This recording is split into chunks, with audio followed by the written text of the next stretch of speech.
Session 256, Chapter 2, Verse 237.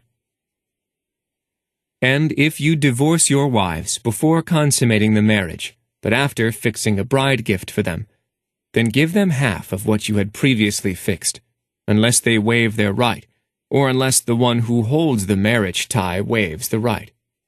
Waiving your right is nearer to godliness, so do not forget to be gracious towards one another. God sees what you do. Chapter 2, Verse 237. In the previous verse, we discussed the situation of a couple divorcing before the marriage is consummated, and where a dowry has not been set. In this verse, we look at a situation of a couple divorcing before the marriage is consummated, where a dowry has been set. In such case, the woman should not receive the entire dowry. She would only get half of the agreed amount. Here, we should pause and study the difference between an order based on fairness and justice and an order based on graciousness. To explain this better, we can learn from a story. Two men went to a wise elder so he may judge between them about a disagreement. They said, "We want you to be fair and to rule between us justly." He said, "Do you want me to judge with justice or with that which is better?" They replied, "Is there anything better than justice?" He said, "Yes, graciousness. Justice gives everyone their right, but graciousness allows people to waive their right, or some of it, for the betterment of society." Therefore, when the All-Merciful issues legislation and sets the balances of justice, He does not deprive the faithful of the benefit of virtue. Allah gives you the just and fair ruling, and then He adds, "Do not forget to be gracious towards one another." Justice alone may be difficult on the soul, and often leaves traces of resentment or a desire to get even.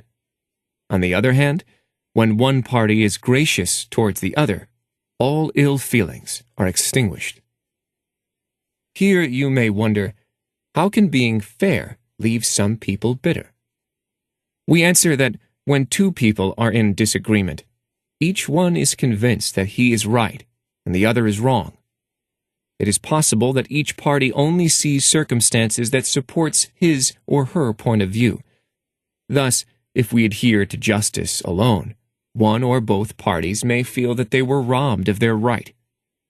There may be lingering doubt about the ruling. But when the parties treat each other with virtue and grace, in essence, voluntarily waiving what they see as rightfully theirs, everyone becomes content, and matters genuinely come to an end. This brings us back to the verse. God says, "And if you divorce your wives before consummating the marriage, but after fixing a bride gift for them, then give them half of what you had previously fixed, unless they waive their right." So, the ex-wife has the option to pardon the entire half of the dowry owed to her, or part of it if she sees fit. The phrase, "or unless the one who holds the marriage tie waives the right," is referring to the husband.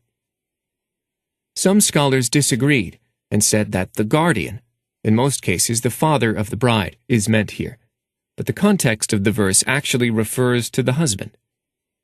Keep in mind that the woman's guardian does not have the right to forego the woman's dowry or any part of it. She alone has that right. This money is a source of wealth and provision for the woman, so she can move on and be compensated for the expenses she put into the marriage. It is money that is earned rightly and free of any doubt. That is why some women save their dowry for difficult times. For example, when a family member falls ill, the woman uses part of her dowry money to buy the medicine. It is considered lawful wealth that holds blessing within it. My reply to those who claim that the phrase, "unless the one who holds the marriage tie waives the right," refers to the ex-wife's guardian is the following. Why would God only burden the ex-wife and her guardian with the option of foregoing the dowry? It is only logical that both parties, the divorcing man and woman, have the opportunity to give more or forgive what is owed. It does not make sense that the woman and her guardians can pardon while the man is not encouraged to do the same. I point to the last part of the verse as proof. God says, "So do not forget to be gracious towards one another." Being gracious happens between two people. It can go either way, and it can be reciprocal, where each party offers something in return. Then God advises, "Waiving your right is nearer to godliness." Isn't it better to let go of all these material attachments and forgive? It is closer to piety and a wonderful way to cleanse the soul. In such tough situations, remember God's words. So do not forget to be gracious towards one another. God sees what you do. Take note that Allah wants you to be gracious and courteous to others even during the severe disagreements of separation and divorce. In other words, try not to hold grudges, seek revenge, or look to settle every score. God says in the 216th verse of the Cow, "It may well be that you dislike something, but it is good for you. And it may well be that you like something, but it is bad for you. God knows, and you do not know." Always leave room for kindness in your heart. Do not neglect the role of fate in your life. God may have a better plan for you. If you are angry at fate, you will open up your heart to hatred and resentment. Allah concludes the verse by saying, "God sees what you do," to remind you that He knows what is in your heart, and He knows the real intentions behind your actions. Islam should be part of your daily living, so do not separate the acts of worship, such as the daily prayers and fasting the month of Ramadan, from other obligations, such as treating others with grace.